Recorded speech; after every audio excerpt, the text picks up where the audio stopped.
इंदू, काय झालंय यादूला विठुराया? असं का बघतोय माझ्यासोबत? डोकं फिरल्यासारखं. तू आदू आहेस म्हणाव, गोपाळ नाही. का असं वागत असेल? तू काहीच बोलू नका. तू असाच उभा राहा, कमरेवर हात ठेव. इंदू, अगं हे सरकारी अधिकारी आहेत आणि हे तुझी भेट घेण्यासाठी आहे. रामकृष्ण हरी. रामकृष्ण हरी. अच्छा, याच का त्या त्यांनी जिल्ह्याभर आग लावली आहे? तुमचाच व्हिडिओ व्हायरल केलाय ना तुम्ही? केला नाही हो, झालाय. कारण विठूच्या वाडीतली शाळा हा विषय आम्हा सगळ्यांच्या जिव्हाळ्याचा विषय आहे. नाही, गैरसमज करू नका. मला तसं म्हणायचं नव्हतं. पाहिलं, बोलल्यात तर टच्च दिशी मुद्द्याच. आपला परिचय? मी विनोद बेंद्रे. मी जयंत खंडागळे. आम्ही शिक्षण खात्यातील अधिकारी आहोत.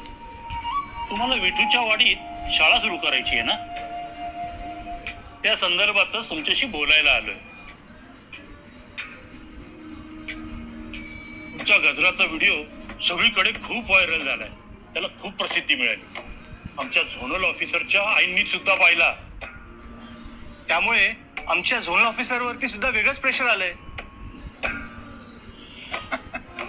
तुम्ही तुमचा शाळेचा प्रस्ताव नव्याने पाठवा हा निरोप घेऊन आलोय आम्ही.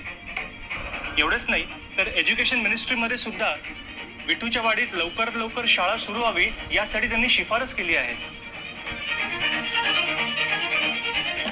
म्हणजे विठूच्या वाडीत शाळा सुरू होणार? वाटतंय तर तसंच. खरं तर याआधीच तुमच्या गावामध्ये शाळा सुरू व्हायला हवी होती. शासनाकडून 3-3दा प्रस्ताव पाठवण्यात आले, पण तुमच्या गावाकडून काही रिस्पॉन्सच आला नाही. कारण ज्यांच्यावर विश्वास ठेवून आम्ही त्यांना निवडून दिलं, त्यांनीच आमचा विश्वासघात केला.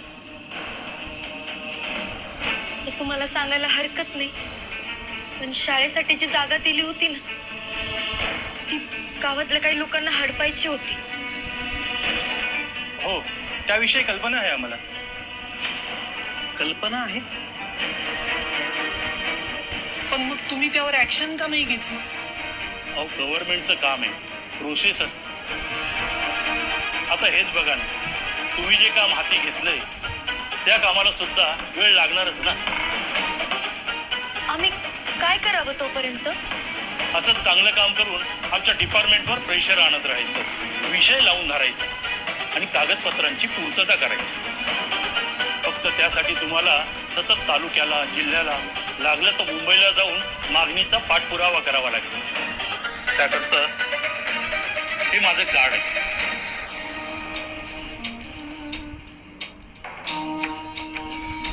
शाळा सुरू होईपर्यंत ना मी अजिबात शांत बसणार नाही, याची गॅरंटी आहे बघा.